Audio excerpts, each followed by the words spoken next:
All right, all right. Hello, all you sports fans out there in podcast land, and welcome once again to another edition of Babbling Brooks, your new favorite podcast, where I, your host Brooks, try to bring you some of today's sports news with just a little twist of my point of view. Hope everyone is having an awesome week, a happy hump day, if you will. Making it over there. It's my weekend now, so Wednesday's like a Saturday to me. I got out pretty early, got some breakfast, got some groceries, came back home. Kind of nice and overcast, a little breezy out there today here in the ATL. The hell, I'll take it. I love the weather this time of year. It's a great time in to fall in love with the city. You know, the humidity down a little bit, or a lot really, temperature down. But not like, we don't get cold for at least a couple months, really. There'll be some nighttime coldness coming up, but I love 70-degree weather. I just love it, love it, love it. 60 to 70, or like 60 to 75, like year-round. Oh, I would love that weather. And something else I love, our beloved Bravos getting victory number 101 on the season, which what seemed like an improbable win last night, hosting the Chicago Cubs and Dansby Swanson, of course, our starting shortstop for 6 seasons, Brave for 7, the first 7 years of his career. First time he has ever played in Truist Park as a visitor. We played the Cubs a couple months ago, I believe it was, in Chicago. So a little bit different. So I'm sure, different vibes. It was cool, though. You gave him a standing ovation. They did a video tribute before the game, and he deserves it. Glad he went to the Cubs. That was the team. If he left the Braves, I wanted them to see in Chicago because I love Chicago. It's a great city. Wrigley Field is a magical place. And more importantly, they're not a rival. I didn't want to see him with either of the New York teams. I didn't want to see him with the Dodgers or the Phillies, obviously. Nowhere in the division. So glad to see him over there. Same league, in the National League, but over there in the Central with the Cubs. And like I said, he just definitely deserves it all. Great guy. And he left on it, it wasn't his fault the Braves didn't want to pay him. And it's worked out, okay for both parties. Dansby has had a great season. The Cubs very well still could make the playoffs. Even though last night's loss definitely going to make it a tougher road down the stretch. They're going to have to win at least one of these games in Atlanta. Got the Marlins are only a half a game behind them. Cincinnati Reds are a game and a half out of that final wild card spot. So it'll be something to keep an eye on as we go into the home stretch. Just jumping around really quick before I really dig into this Braves-Cubs game. No Panther updates. That's the Panther update of the day. As I guess today, I think will be the first real practice we get to see. There's no quarterback on the practice squad. So right now, the only quarterbacks the team has on the roster and the practice squad is just the two on the roster. You got Andy Dalton and Bryce Young. No word on whether Bryce Young is expected to play this week. I wouldn't be surprised to see him miss one more. But at the same time, if he's ready to go out there, you need to put him out there. You got to see what you got. It's not been a pretty start, but it's also not been the worst start to a career. It doesn't help, that C.J. Stroud, the guy who I thought we should have picked originally before I came around to the Bryce Young of it all. But, he's had a really good start to his career. Just got his first win. But it's not all about how you start. I mean, look at all the interceptions Peyton Manning and a lot of guys like that threw at the beginning of their career. Sometimes it's a learning process. And there's been issues with the line. There's been issues with his receivers. And most importantly, issues with the play calling. So we'll see if some of that can be remedied. And not ready to give up on him yet. Definitely not. We got some, work to do around them. We knew this, wasn't a great team. Like, we have some potential. Good news is, though, Frankie Louvu is not expected to miss any time. After he left that game with, I think they said it was a hip pointer, didn't come back. But if we were going to miss him, I think if we could have had Frankie in there at points in the second half, we might have been able to pull this win out. Because we were in this game until, down the stretch in the end when they got the back-to-back scores. So I really feel like we had that extra presence on the defense, a combination of him and Brian Burns and everybody else. I think could have made a difference. But either way, looks like he should be back. Xavier Woods, the safety that left the game, going to be missing some time. So we're going to, Von Bell going to need to step up even more. Somebody else is going to have to step up off the bench. See if Jeremy Chin, they throw him back on safety inning. I know they're mostly playing him up some. But definitely some things that need to be worked on. But hey, very early in the season, very early in Bryce Young's career. And yeah, as a Panther fan, you're used to disappointment. But also I'm used to being pleasantly surprised by my team at times. And not the worst 0-3 team. We're not the Broncos.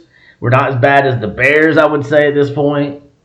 So, we're, still 0-3. You are what your record says you are, but like I said, not the worst unwinning team so far. We'll see if we can finally get back winning this weekend. But before, we get into all that, we'll talk more about, have like a week 4 preview sometime the next couple days. But today, we're going to talk about this Braves and Cubs series. The Braves are in their final homestand of the season. Really cool. They get to finish the year at home. Then they got a week off. Don't have to go nowhere. And then they'll start the National League Division Series at home as well against either the Phillies or whoever they play, which is going to probably be the Diamondbacks. With the loss for the Cubs last night, the Diamondbacks moved ahead of the Cubs for that second wild card spot. But Braves, man, still, they're getting closer and closer to clinching home field. Magic number to clinch home field for the National League part of the playoffs. They already got through the DS, everything but the LCS. But if they can win one more game, then the Dodgers won't be able to catch them. If they can win 2 more games, the Orioles will not be able to catch them. Speaking of the Orioles, R.I.P. Brooks Robinson. I'm not named after him because my last name is Brooks, but still, we're going by the same name. So, classic player, for them Orioles. When I think of the Baltimore Orioles, obviously think Cal Ripken Jr. It's actually a game I was watching. I remember watching that game on ESPN when he broke the record.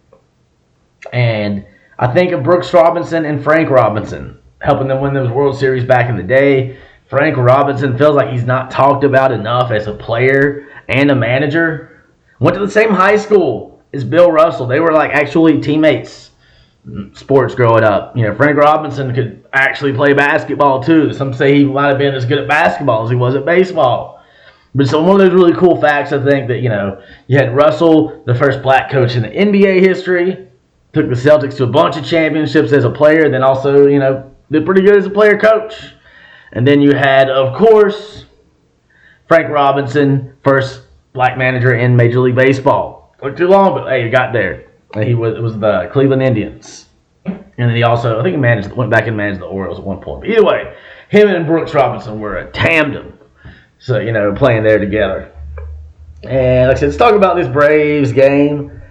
How we got to getting those magic numbers down so low. Getting that win number 101. It did not look like we were going to win this one. It really, really didn't. Like, I was like an inning away from probably giving up on this game.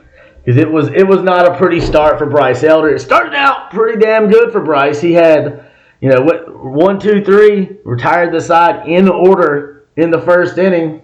Only took him 10 pitches, but it was all downhill from there.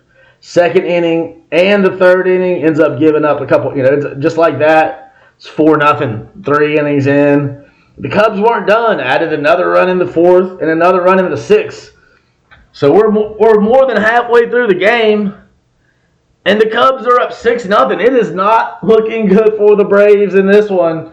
But this team, this offense, just keeps finding ways to do damage. And we got some help. We'll get to that more in a minute. We're doing a lot of it ourselves. Kevin Pillar. Didn't I just tell y'all Kevin Pillar was about to hit a home run for the second game in a row? Number 9 on the season for Kevin Pillar. More probably number 300 on the season for this team. Only 3 teams in Major League Baseball history have hit more than 300 homers as a team. And they both were 2019 when that ball was probably juiced a little bit. So I'm going to blame for the Cardinals beating us in that game. The juice ball. Just saying. And yeah, that's pretty damn impressive. Of course, Ronald Acuna Jr. adds homer number 301 to bring us within 1 score. So 2 key home runs. That's 41 on the season for Acuna. So he continues his historic season, his march toward being announced as a National League MVP. All respect to Mookie Betts, Freddie Freeman, and Matt Olson. But it's Ronald Acuna Jr.'s award. He's earned it and then some. And Kevin Pillar is only one home run away now from the Braves potentially having 11 players with 10 home runs or more this year. Got 3 guys with more than 36. Ozzy's sitting there at 33. They could end up with 4 players with 35 or more homers on a season. Just what a year for this team. On track to beat the all-time record for most home runs by a team in a season. And going to probably have the best slugging percentage as a team in the history of the stat. Like the Braves are over 500 as a team. There's only 20 players right now in baseball this season who are over 500 slugging percentage. And the Braves are doing that as a team. It helps when you got 5 of those 15 players in Major League Baseball with at least a 500 slugging percentage are Braves. So this team can hit, and we're going to need to, man. The way the pitching is looking right now, we're going to need all the hits we can get. So talked about Kevin Pillar's home run in the 6th inning, getting the scoring started for the Braves. Also added on some more runs in the 6th. Olsen singled home Ozzy Albies. Ozuna RBI double drove in Austin Riley. And just like that, the Braves in 1 inning have cut the deficit in half. And this was a big inning, man, because Justin Steele was looking really damn good. Like at one point, I think he retired 8 straight Braves, like struck out 6 straight at one point in this contest. And going in, before that Kevin Pillar home run, going into the 6th inning, he had only allowed 3 hits in the entire game. Just Harris and Ozzy Albies. So, just like that, you come, once you get through that lineup, a couple times, it's tough. The Braves, this lineup's too good. Like, Justin Steele's really damn good. Could end up being a Cy Young finalist. Like, had a great season, but this Braves team, man, once you get that 3rd time through the lineup, it's tough to keep getting them out. And the Braves, let's see, look at this. God, I hate my stupid phone sometimes. The sensitivity of it just like reset itself, and you just can't go back on it. Good old smartphones being dumbass. Or smartphone meet dumbass, I guess would be a better way to say it. But yeah, Bryce Elder, very concerning what ended up happening with him in this game. He's not looked good lately. Like he's only, ends up giving up 7 hits, 5 runs, in 3 2/3 innings. Terrible, walk to strikeout ratio. Walking 4, only striking out 2. 77 pitches in those 3 2/3 innings. And his last 3 starts, Bryce Elder has allowed 13 runs on 19 hits and only 12 1/3 innings pitched. This is back-to-back starts where he can't finish the 4th inning. And especially with the fact we're not going to have Charlie Morton for the National League Division Series, and the concerns around Max Fried, even though he's expected to be back for that series. There's all, these blisters, man, once they start showing up, it's tough to get them to stop, I think. But very concerning in Bryce Elder. It was an incredible first half of the season. Led baseball in ERA for a good chunk of that. The ERA is about 5.49 second half of the season, though. And, but the thing is, not trying to, discount what he's done, because we would not be in the position we are as a 101 win team, without what Bryce Elder was doing at the beginning of the season. And it's easy to forget because he was pitching so good early on. This is only his 2nd year in the major leagues. His first full season. He was not even supposed to really be on this team beginning of the year. But with the injuries to Kyle Wright and the injuries to Max Fried early on, it was clutch. Him and Spencer Strider really carried this team, and both of them giving up more runs lately, especially Bryce. But I still think he kind of figured out, just got to get it under control a little more, and they can still got some time to work on that. Probably going to get one more start going in to the division series, because otherwise, he's not going to be pitching for so long. You want to get him out there at least once if you can. Head. Stupid phone. And, great job, the bullpen, giving us a chance in this one. Because usually, you're down 5-0 when the bullpen comes on in the fourth. Even at home, you're probably not going to win. But, most teams wouldn't. But most teams ain't this Braves. This Braves team ain't most teams. Like, they swing the bat like none other.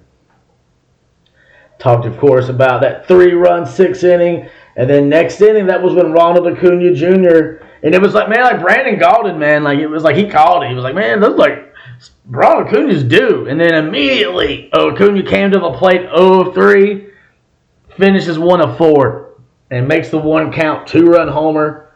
Murphy on for this one after a leadoff walk in the inning. Braves are within 1 run, and we got some help in the 8th. Former Brave Drew Smiley on the mound. Looks like he might get out of it. Looks like an easy pop fly. The right fielder Suzukie, and just said looks like he lost somehow on the light. I'm assuming one of those things where people are like, what, really? But I can see that if you just happen to look at a light a certain way, you know how sometimes even if it's not that bright of a light, can kind of like throw your vision off. And I feel like that's probably what happened.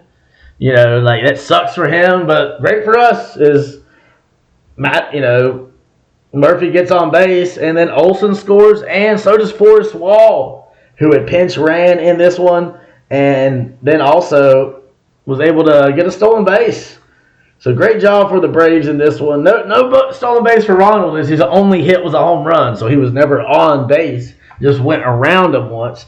Forrest Wall getting 4th steal of the season. I think he's going to be an important potential late inning piece. I don't think he's going to start in the playoffs. I would almost bet a lot of money. I bet a lot of money if I had it, that he won't start in the playoffs, and if gambling was legal in Georgia. But he's got get on late in the game, get one of the catchers, maybe one of the left fielders, so one of the not as fast guys up, and you need a run. You put Forrest Wall in, get you a stolen base, put himself in scoring position. So big, come through, because the Braves still would have had another chance. They would have had the bottom of the 9th to come out and do something. But that was huge right there, that felt like we won the game. Braves, give up 6 runs to start the game, but then they score 7 straight to finish it. The Cubs had no answer. Jackson Stevens comes on, gives up 1 run on 4 hits, doesn't walk anybody over 2 in the 3rd inning. Then the 7th, Pierce Johnson striking out a couple. He was relieved by Brad Hand, and it was kind of hilarious because I was like, wait, Master Boney, which sounds a little too much like masturbation. Sorry, masturbate. I'm sure I was just thinking like a high schooler. It was like, oh man. And then of course Pierce Johnson, Johnson being a name for a body part, alternative name, and then Hand, who ends up getting the win in this one. Usually you'll see Hand before Johnson. In this one you see Johnson before Hand. And when Hand came in for Johnson with Master Boney up, it was like Brandon Gaudin's like, oh man. It's a good thing Jeff Francoeur is in the radio booth right now. I probably couldn't do it. And, Brad Hand gets his 5th win of the year. And then, of course, I don't know if he meant to do this, but at the end of the inning, goes, Hand gets the job done. And I'm like, yes, it does. Going to get Master Boney out. And the other guys, too. But, yeah, good job for him. Raisel Iglesias comes in and strikes out 2. Only gives up a hit. Gets save number 31. Of the season, striking out Dansby to end it all. So great win for the Braves. Sucks for the Cubs because they're even, they really got to fight because only, like I said, half a game ahead of the Marlins. The Marlins didn't play yesterday. They got rained out against the Mets. So the Cubs, that's what makes this team dangerous. They got more to fight for. Yeah, the Braves want to go in with some good vibes and good momentum into the playoffs, but the Cubs are fighting just to make sure they're in the playoffs. They're trying to stay in there. But overall for the Braves, scattered 8 hits as a team. Only players with multiple hits in this one was Ozzie Albies, Michael Harris the second, both of them 2 of 4. Sean Murphy was 0 of 3, but he still scored a run thanks to a walk and a Ronald Acuna Jr. home run. And you got to love the combo that we have with Kevin Pillar, especially the way him and Eddie Rosario, the way Kevin Pillar has, kind of played himself into some more opportunities by, even when he has several days off in between, comes up and can hit the, look like back-to-back games with home runs. Definitely someone, if he doesn't start, you don't mind pinch hitting for him. And then you got Eddie Rosario, who came over and was a huge, huge piece in that 2021 World Series championship. When he, I saw him hit a walk-off to win, walk-off hit to beat the Dodgers in the playoffs. And then he had another one to win that series at home. So just some key clutch hits, and you got him, you got Kevin Pillar, someone you can trust. And then you got Forrest Wall, the extra guy that can come on and can run, Forrest, run. He will. Ozuna also 1 of 4 with an RBI in this one. Olsen 1 of 3 with a run and adding to his historic RBI total, the most ever by an Atlanta Brave. Raleigh 0 of 3, but still scores a run on a walk. Him and Harris, the only Braves that struck out twice, but still had our number there for a good chunk of it. But the Braves, finding a way to break through. That's the thing with this team. Right when you think you got us, you ain't. You get got, in other words. But yeah, Justin Steele, man, end up giving up 3 runs and 6 hits, but he struck out 6 Braves. And all those runs and half of those hits, all coming in that 1 inning in the 6th. Like, he was looking good, good as gold through 5 innings in this one. And a couple other guys, Kawhi come finish that inning, getting out a little bit of a jam. Assad gave up a couple more runs, and then Smiley giving up the last 2 runs and taking the loss. He's 11-10 on the season. And there, it was a good play too by Murphy, getting out Crow Armstrong, who came on as a pinch runner, taking advantage of his inexperience, young rookie, a lot of potential, but got caught sleeping a little bit off the bag, got picked off. But Master Boney, man, he put in some work. So like me when I first got high-speed internet, he was 3 of 4. Bellinger also 3 of 4. Dansby Swanson 0 of 4 in his first game coming back to Atlanta. But he scored a run, so he's coming home on a walk. Definitely mixed emotion. I wouldn't be surprised. I feel like Dansby Swanson's going to hit a home run. If not tonight, then tomorrow night. And hopefully we still win, but, I think the Cubs end up winning one of the 2 games left in the series. And I think Dansby's going to hit at least 1 homer. I wouldn't be surprised to see him have a 2-homer game, honestly. He played in this park for, 6 years, 7 years. He knows this park. And the Cubs need a win, and he knows it. He's been like a big X factor for them. Braves tonight on the mound, Darius Vines. They have not announced anything beyond that. Still trying to figure out who's going to plug these holes. A.J. Smith-Shawver could be an option, but he hasn't pitched more than 3 innings since coming off the minor league injury list. Dylan Dodd, I think, just pitched in Gwinnett. Of course, Soroka done for the season. Alan Winans just pitched, recently. And then we got Darius Vines, who I figured would probably be due to make a start. He will get that start tonight. And I think this is going to be a big tryout for him. He looks, if he can look good down the stretch, he could get a look. Maybe either him or Alan Winans get a start. I wouldn't be surprised to see the 2 of them combine to try to do a game. Or maybe they, have Chavez come in but have the other guy there ready to go just in case. Be interesting to see. He's 1-0 on the season and only 14 innings pitched. So limited action, but still. Gave up 11 hits, struck out 9. He's only walked out 5. And walked 5. I almost said walked out. Don't even make sense. 4.40 ERA. So, it's limited stuff, but he's looked pretty good. So, had his not great moments, but you're going to have some of those.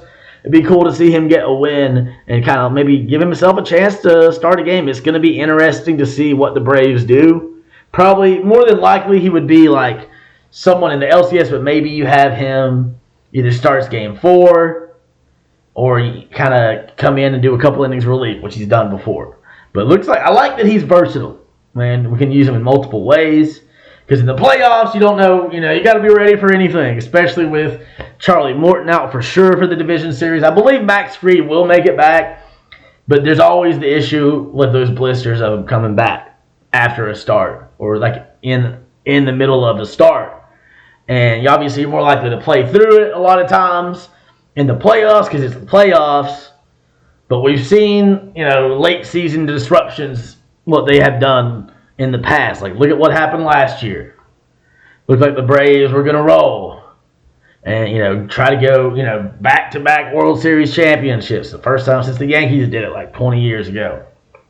And the Phillies took advantage of the fact we had Spencer Strider dealing with an oblique injury that I think got him out of sync. And especially being year one for him, I think was a big factor in that. Max Fried, I think it'll be a little different. Number one, he's been able to keep pitching despite having, taking the time off. And he's also more experienced. I think he can work himself back in there. We saw how good he came off the injured list when he got that win up in Chicago, like right out the gate. The only game we won in that 3-game series. And I believe Morton will be able to be back. But, the concern is going to be with Bryce Elder because, even Spencer Strider has given up more runs lately than you like to see. But I feel pretty good that he'll be able to kind of lock it down, be able to throw some strikeouts and get himself out of some jams. But they're both, him and Elder are going to be, just like beginning of the season, it'll be very important. Max Fried, of course, that's like games 1 through 3. And then maybe with the way the rest works out and the days off in between a couple games, you could get Max and Spencer back out there if necessary for games 4 and 5. But it'd be really cool. We can get a sweep. Be tough. Whoever we're playing. And I feel like I'm rooting for whoever the Phillies play in the first round, in that wild card round, because I really don't want to see the Braves up against the Phillies after last year, bringing back the 1993 vibes. But at the same time, it's kind of, I don't like talking about I'd rather them face this team, and you can't think about that as a player, obviously. And it's not the best way to look at it, even as a fan. Because if the Phillies lose, that means that team is a threat. Whoever beats them. Whether it's the Diamondbacks or the Cubs. Like whoever it is. Because the Phillies have locked up the top wild card spot with their win last night over the Pirates. So it'll be a fight for the rest of the spots. But, exciting to see how it can work out. Let's look some at the wild card standings. Excuse me. Blah, blah, blah. In the National League, talk about the Phillies.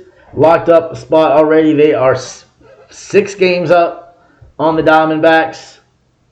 Or on the final spot. And 5 up on the Diamondbacks. But I feel like, they pretty much got that top spot locked up. The Diamondbacks, they won. The Cubs lost thanks to us last night. So they're a game up on the Cubs for the second spot. Cubs are only a half a game up on the almost said Dolphins, on the Marlins. And the Reds are a game and a half behind the Cubs. So they should be okay, the Cubs. But if they lose, especially if they lose 2 games, and the Reds are able to put together a couple wins, it'll make it dangerous for them. The Giants are eliminated thanks to their loss to the Padres. The Padres tied with the Giants, but they're still not technically eliminated. But at 4.5 games out with, 4 games left? Or 5, maybe 5 games left, something like that. 4 games. I don't see. They're pretty much out. They could technically catch up, but it's probably not gonna happen. But the Cubs, they would need the Cubs to pretty much lose out and then win out. So not, and some other teams lose in between. So probably not gonna happen. But pretty much down to the Cubs, the Marlins, and the Reds. And, of course, the Diamondbacks are just ahead of all that. Sweet. That's why I think the Cubs will find a way to win one of these games. Number 1's Dansby playing in his old park. Number 2, if they lose, they can play themselves out in the playoffs just like that. And in the American League, the Tampa Bay, obviously, they've locked up the top spot there unless they can somehow catch the Orioles, which I don't see happening. But they are 10 games up on the final wild card spot, so they ain't got no worries. 0 worries, as Lil Wayne say. 0 problems. That's Chance the Rapper. I'm trying to combine no problems with no worries. We ain't got no worries. You want 0 problems. And it's like a remix to combine. But the Blue Jays, they're a game and a half up on that final wild card spot, trying to fend off the Astros and the Mariners. Astros only a half a game after the loss last night. the Mariners getting the win. It's going to be a very important series for these teams. The Mariners are, looking good, man. I still say I want to see Braves and Mariners in the World Series. The Mariners got to make the playoffs first. That American League West is a tight race.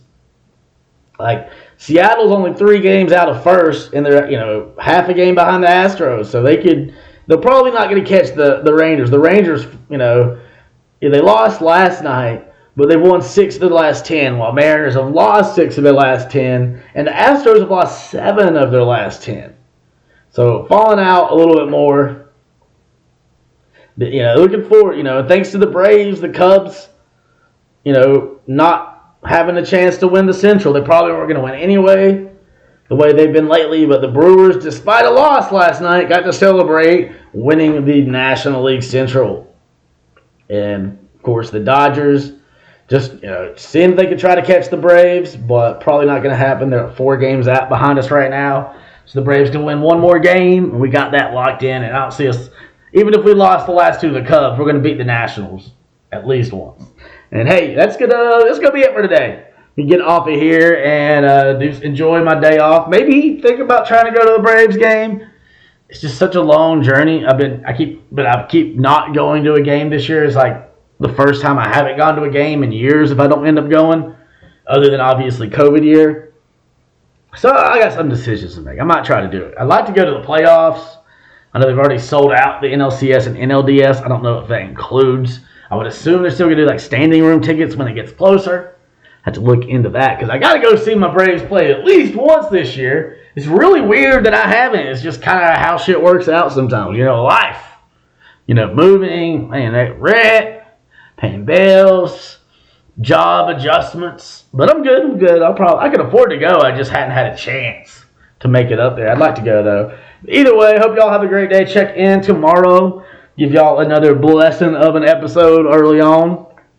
And, keep on living. Keep on, being you, whoever you are, whatever. But have a great day. Come back for more of your new favorite podcast tomorrow on Babbling Brooks, Spotify, and occasionally YouTube. Thank you all for listening, wherever you are, whoever you are. Peace out.